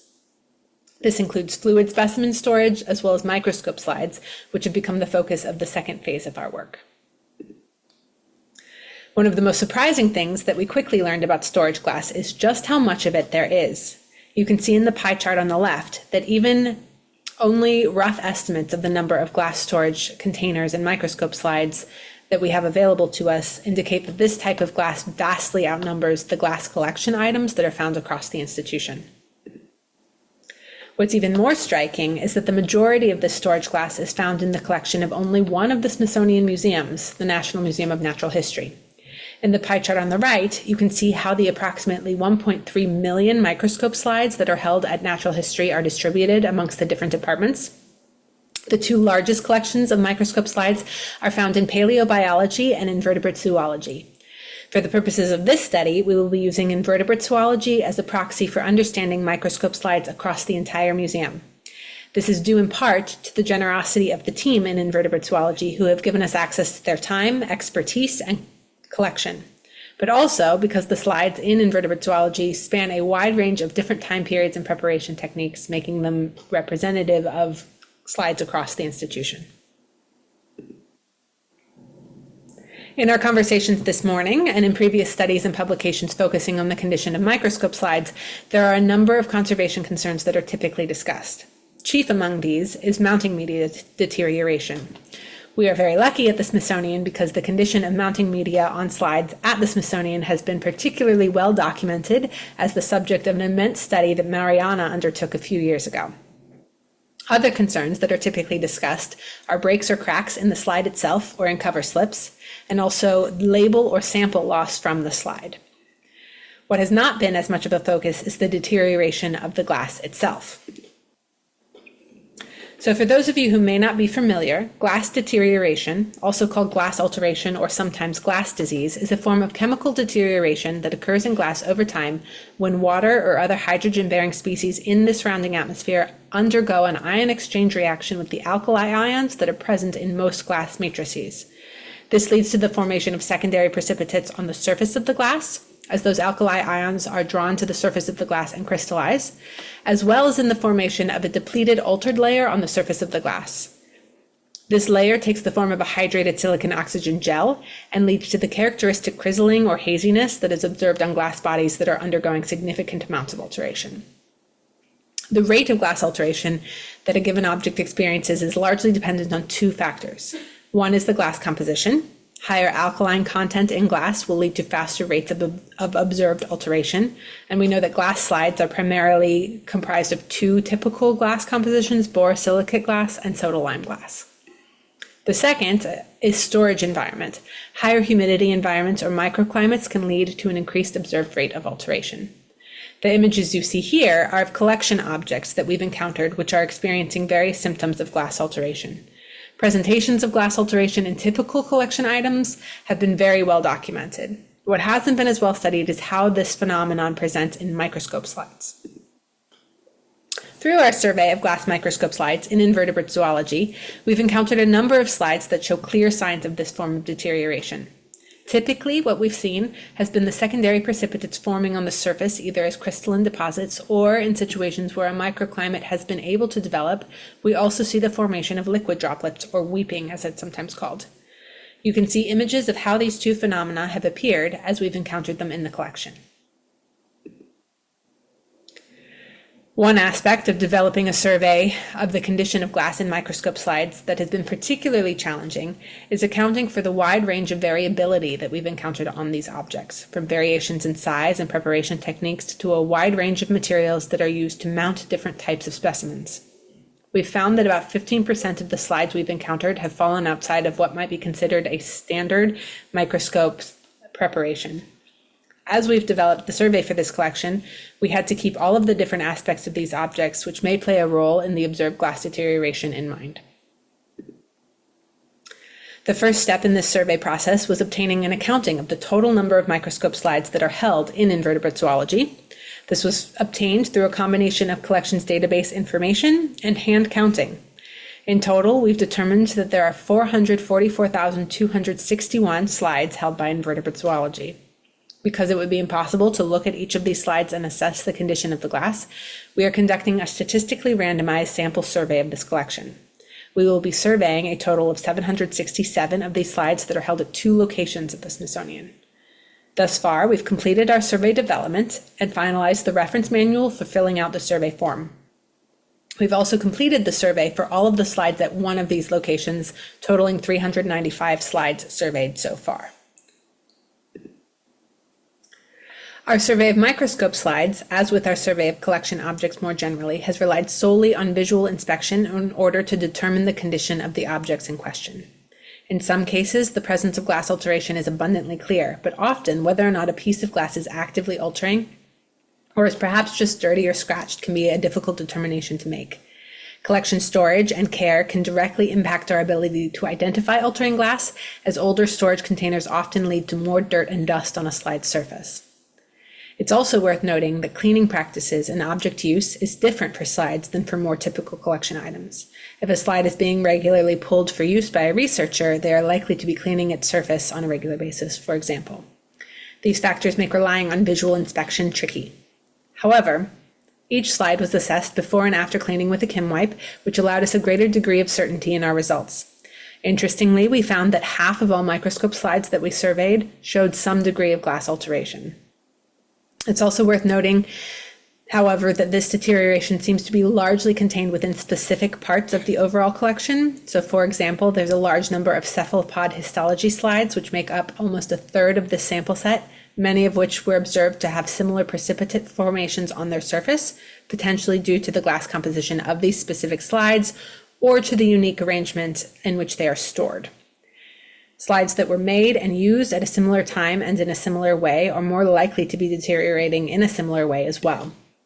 Keeping in mind that these are only preliminary results, based on these numbers, we'd expect that about half, or about 218,000-ish slides in invertebrate zoology will have some form of visible glass alteration or deterioration. Just for some added context, I thought it would be interesting to note how these initial results compare to our initial results from the broader collection survey that we're conducting simultaneously of more traditional collection items that contain glass. We're a little over halfway done with our survey of glass collection items and have looked at a little over 3,000 of these objects. And we found that about 45%, plus or minus about 1.7% of glass collection items have indications of visible glass alteration, which is slightly lower, but still within the statistical margins of error when compared to the prevalence of glass alteration we've observed in microscope slides. So they're altering at about the same rate as collection objects. Through the survey, we've also been tracking instances of other forms of glass deterioration that are important for slides, including the presence of breaks, chips, or cracks. Interestingly, we have found a much lower rate of this type of deterioration, with only about 4% of the slides that we have looked at showing any significant breaks or chips in either the slide or cover slips.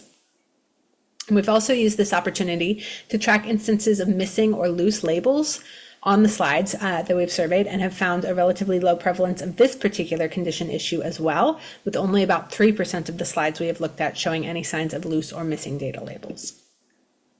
This project is still ongoing, and there is still a significant amount of work remaining to be done.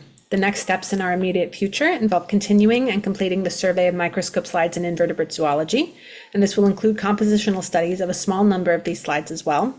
We also plan to identify and survey any other groups of microscope slides that are relevant to include in a sample set that is representative of all microscope slides across the Smithsonian, so petrology sections, for example. And finally, we plan to compile our results and recommendations for slide storage and preservation, both at the Smithsonian and in other collections that store microscope slides around the globe. This is a massive project, and we could not do it without so many members of our support team. We are grateful to the folks at the National Collections Program at the Smithsonian, particularly Bill Tompkins, Samantha Snell, and Amelia Kyle, for their support of our project for the last several years. We're so grateful to all the folks at Invertebrate Zoology who have allowed us access to their collections and given us their time. And we couldn't have done any of this project without all of our GDWG members and external collaborators. We're grateful for everyone's effort in this project. If you would like to know more about this or have any questions, feel free to contact either Rebecca Kaskowski or myself at the emails listed here. And I really appreciate being part of this conversation this morning. Thanks so much.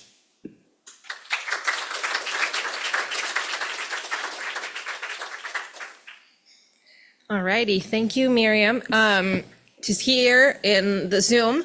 So if anybody has any questions online, we will still read them for the people that are in person. And if people in person have questions, please reach to the microphone. Piper, can you please tell us? Can you provide figures for high humidity environment damaging glass slides? Can you provide figures for high humidity environment damaging the slides? Figures in what way? Like estimates of what humidity is detrimental? Is that the question? Or maybe which humidity levels? Okay, yeah. So that's a tricky question to answer, because on some level, any humidity that is in contact with the glass surface will lead to some form of deterioration over time. So any humidity is too much humidity, but of course, when you're talking about complex objects that have other materials, including the mounting media, just for one, that's not a reasonable way to store these objects. So it's really up to conservators and collections managers to find the lowest humidity that works for the objects in question. So yeah, it's a really complicated question to answer for a lot of different types of glass objects with other materials that are involved.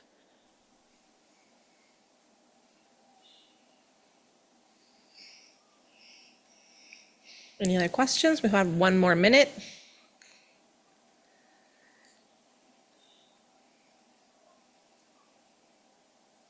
I have a question. Do you have any suggestions for solutions? So one of the things that we're finding is that the way in which slides are stored seems to be important for when we're seeing the formation of the secondary precipitates and those types of issues. There's a massive project in invertebrate zoology to move all of their slides into the beautiful white new cabinets. So rehousing is a really great way to start. I know that that's a tall order for these collections where there's so many objects to organize, but even just having some separation and some airflow between the objects and not stacking them or shoving them together really makes a big difference. Also moving them out of maybe old boxes that are made of wood or plastic that's deteriorating in different ways that can be detrimental to the glass, that also is a helpful way to start handling this. Thank you very much. Okay, so that concludes the talks portion of this session and begins the discussion portion of the session. And what I would like to do is invite anybody who may have any questions about any of the talks that we've had, or any questions that you may have about either your collections or anything regarding microscope slides, please go to the microphone or ask your questions online, and let's start a discussion about how we can protect microscope slides for the future. So let's just start a conversation, and anybody can answer and anybody can ask. So this is just a discussion for all of us in the room. So one question that I have, as Carol is walking, is actually for you, Stevie. My question for you was, do you have a record of the mounting medium that was used in those slides that you received, and are you incorporating that in your database? Yes, so as I said, we were fortunate that he provided us with like 7 notebooks, and some of them were the specimen preparation notebooks and some of them were the slide preparation notebooks. So he's like very detailed, said what is what, and that was part of the game of like, what is this thing? Because he didn't ever clearly say mounting medium. So you have a bunch of us who are just like, I'm a herpetologist, what the heck is this chemical? So we do have that information. I sadly don't have it off the top of my head right now, but we will be incorporating that into the specimen records. So that little attribute, I think your eyeballs popped up when I put that attribute part onto my slide too. That was just a screenshot from a different collection, but we do have the capability of putting that information, and we will be putting that information into the specimen records because of these conservation concerns. Cool. Carol. Okay, I came to this session because I have a problem, a big one. I've inherited 3 different collectors' slides. And some are, they've got various mounting mediums, they have lost or detached labels, and then the question is, you know, those little old labels that they used to lick and stick on there, how can I reattach? What kind of glue medium can I use to put those back on? I've got chips and broken ones, I have thin sections to things, objects that are practically 3D, because like Jose Cuatrecasas did some thin sectionings, but then you had Harold Robinson who looked at flower parts or leaf parts or whatever, so you got those type of objects. No notebooks. We are running blind with this one. The data's all on the slide, and in case of Vicky Funk, she scratched, etched onto the slide some number, which I haven't quite figured out what it is. I think she might have a notebook, but I'm not sure about that. I have various storages. I have boxes, I have trays, I have cardboard where they're you open up the two flaps and they're lined up. And so I have that. How can I capture the data? So I don't want to, eventually this collection will be removed from me, taken from me, and given to somebody else to image. But I want to make sure before it disappears that it's captured. What data is critical for me to capture? Now with Harold Robinson and even with Quattrocassis, there could be types in there as well. So I need to know what data is important. How can I capture it? Excel spreadsheet, I'm happy with anything. I do EMU, I'm not a problem. And barcodes, because I want to be able to relate this one slide to this record in EMU. I want to be able to somehow make sure that that data is captured and organized. So you can see where I'm at. Let's start from the beginning. And I do have cracks. I do have in the median. I do have it like Hoyers sometimes. Oh, I know I have Hoyers. So I don't know. You didn't talk about that one. Yes, Probably, a little bit. A little bit. Per mount probably in there. I don't know what the other ones were. I don't know what Jose Quattrocassis did, 50, 60 years ago. When you have the median is starting to shrink under the cover slip, they used to be able to, I know they used to take fingernail polish, there's probably that in there too, and put fingernail polish around the edge to keep things from slipping in, from drying out. Doesn't work. Is there a way It doesn't work. Yeah, I got all the fun stuff. Yeah. Is there a way of, and I know some have done that, is there a way of putting like the median along the edge and let it somehow suck its way in? Is that possible? So I need help. So just launch me, the first step is what, and how can I Well, it depends do what you want to do first. But I think the first step is just like step back. Take a breather, Carol. And decide what your priorities are. And I think the data is definitely the first thing that you need to do, because you cannot start preserving something that you don't know what it is and what you have. And so the data portion of things, I think is the most important aspect. Just try to identify what you have, how many of what you have, how many storage containers, and the variety of you. Because if you have the beautiful, I love those paper cardboard things. Love them. I know I'm a conservative, I'm not supposed to say that, but I love those. They are historic, they're beautiful. They just talk about so much about the history of natural history. Yes. So, but I understand, the importance of rehousing and all of that. And I think that is your first step, just taking a step back and assessing the situation. And then once you know what you have and what you need to do in that, aspect of things, you will start deciding how many broken things you actually have. Because sometimes you start opening things and you see a few broken things and you freak out and you get overwhelmed and you think you have more broken things than you actually do. So getting actual numbers is a very important thing. Just opening the boxes, doing an assessment, doing some statistics on the situation is a very important thing as well. And the other thing that I always like to tell people is perfect is the enemy of good. Do something. Something is better than doing nothing. And so just having an assessment and having that first step is better than nothing. If those labels that you are struggling with right now, because they're popping up and then you don't know what to do with them because you're afraid that, I'm never afraid. I'm gun-ho. No, afraid that you're going to lose them, I don't want to lose them. Exactly. You're going to lose them. You're going to lose the data and all of that. Right. Well, you have wonderful conservators at NMNH, and you can consult with them on either an adhesive or a non-adhesive method. Maybe there is a little sleeve, something that you can do to hold that label in place for now. Right. Until you can tackle it in the future.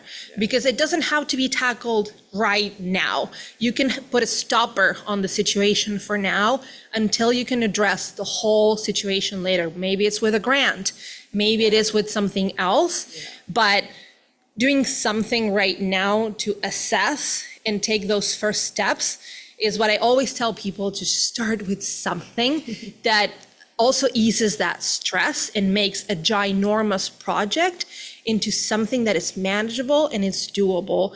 And I always say the same thing. We have job security, people. Collection work never ends. Yeah. And so we just have to make it doable and achievable for us. And your example is an example that we have seen so many times in all of our collections just through the years. And you know, you just have to one little step at a time. Yeah. So, and we can talk later, Carol. We can, talk forever. So, Definitely. yes, Piper. Yes. When relocating vertical slide cabinets, can anyone recommend the best way to stop them from moving if not filling up individual unit trays? What do you mean? Yeah. What are you moving again? Vertical slide cabinets. Vertical slide cabinets. You're moving them. What's the question?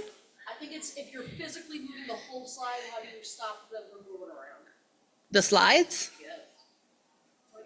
Oh, they're not.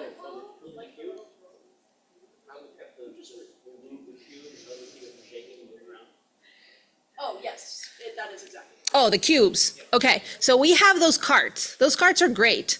And we're not moving them. So from me to Piper and Piper to me, we're just moving them inside the building, but then you ship them. I send them to us. You can answer in the microphone. After I have a fully scanned cube, I reach out to the man who lifts heavy stuff for me, and he puts it on a truck, and then it gets to the place where they're stored. Yes, and so our truck has air ride, so nothing shakes.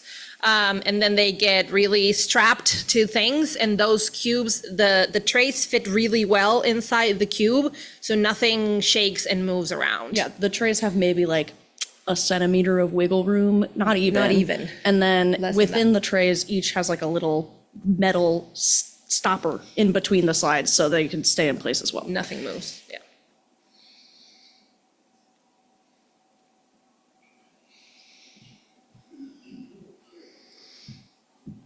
Hello again. Really interesting set. The last speaker actually raised an interesting question I was thinking about. So glass degradation appears to occur. I'm just curious if this is a Decks of the Titanic problem. Is this all going to end eventually? In other words, is there a shelf life for all of this? And so eventually you guys really have to think about, we're staving off the inevitable. So I don't know if that's the fact or not. So I was just curious about that. Miriam, would you like to answer?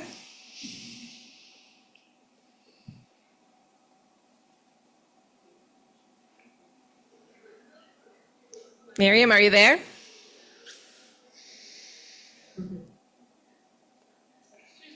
Oh, too bad. There's glass and glass. There's better glass and the worse glass, and glass has been taken care of better than glass that has not been taken care of as well. But yes, everything has an end. But we have wonderful examples of archaeological glasses lasted a very, very long time. So the thing with slides, I have seen very, very old slides from the 1800s, and they look absolutely stunning. And with mounting media like Canada Balsam, that looks perfect. So some slides are just beautiful no matter what. There's a lot of really great people that really know what they're doing. There are excellent technicians that prepare slides in a way that they're just works of art. And then there's just people that, that's exactly the sound it makes. And that makes a difference. It makes a huge difference, the dedication and the time you put in the creation of each slide. The bubbles, how you put that cover slip and how you do that, how much dispersion of the mounting medium outside the cover slip, the creation of those cracks afterwards, and all of that, and the problem that you were talking about, Carol, the Hoyers and all of that seeping in, and whether you put the nail polish or all the other things that I've seen ringing the slides.